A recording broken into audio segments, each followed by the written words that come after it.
Most mods in Little Wargame follow the same conceit that most board games, video games, and card games follow. The players are meant to win. The construct of the game works as follows.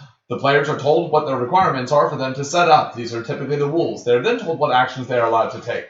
There will then be a conclusion at the game, and at the conclusion of the game, all of the players will know whether they have achieved a victory condition or failed.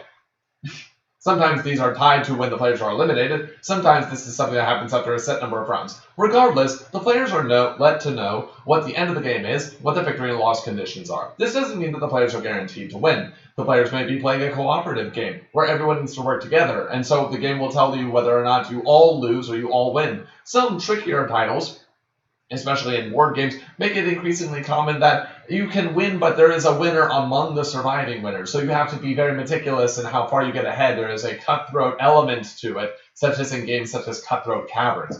Other games might just be a team-based event. 2v2 Symmetry in Little Wargame is a map that does this quite well. Either you will win, or your team will win, or the other team will win. But you cannot both win. Someone has to lose. But that's understood. That is implicitly placed within the rules of the mod.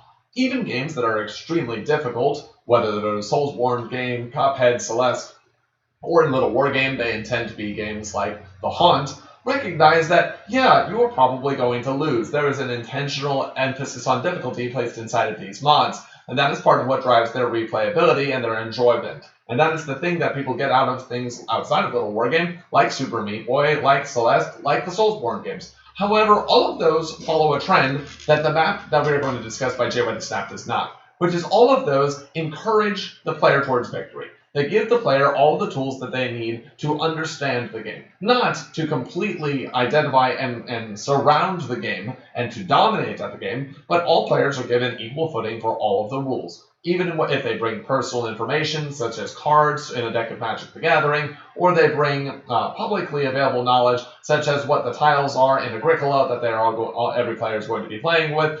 Whether it's private or public knowledge, all players are following under the same set of rules. They understand what the win condition is, and if they don't sufficiently understand it, they are made to by experiencing it through gameplay.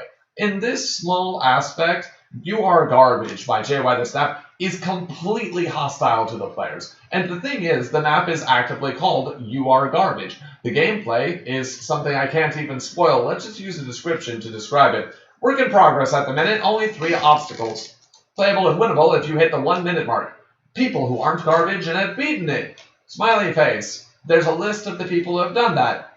JY. First try, all versions. And so what's interesting about JYtheSnap's You Are Garbage is that this mod doesn't want you to win. It doesn't even tell you how to win. It both doubles over as a puzzle map that you have to find the solution for yourself, and it is actively hostile to the player. But the thing that makes this different from incompetence masquerading as such is that it's uniquely tongue-in-cheek. Note the map's name, You Are Garbage. There's the implication that you are garbage if you cannot beat the mod, but you will perhaps be above garbage level if you can in fact beat the mod. And yes, you aren't given much information about how to do that. The rules aren't clear to you. How you play, how you win, how you lose, what you're looking for aren't necessarily revealed to you. Because it is a puzzle game, you have to figure it out yourself. And because it is a very short mod, you will find yourself playing over and over and over and over again. Because the thing that makes this different from incompetency is that its tongue-in-cheek nature encourages you and makes you understand that JYtheSnap knows that you seek closure, knows that you want the game to be winnable. And that desire to make the game winnable and to see if the game in fact can be won is something almost like the Giants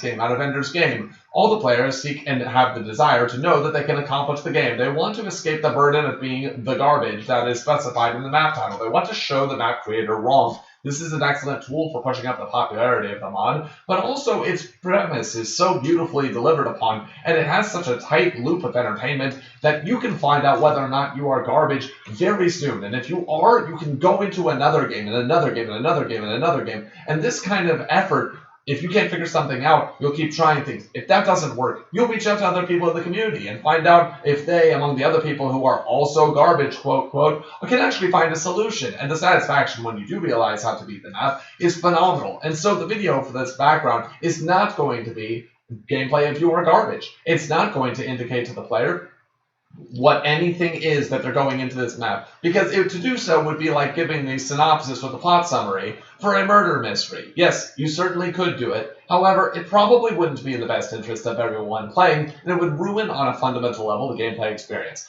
And so I can't reveal anything more than that. It would be too spoilerific and would take away from the enjoyment. So I encourage you to try out JYtheSnap's JyWarGarbage and find out if you're getting taken out on Friday or Monday, whenever the trash comes for your garbage.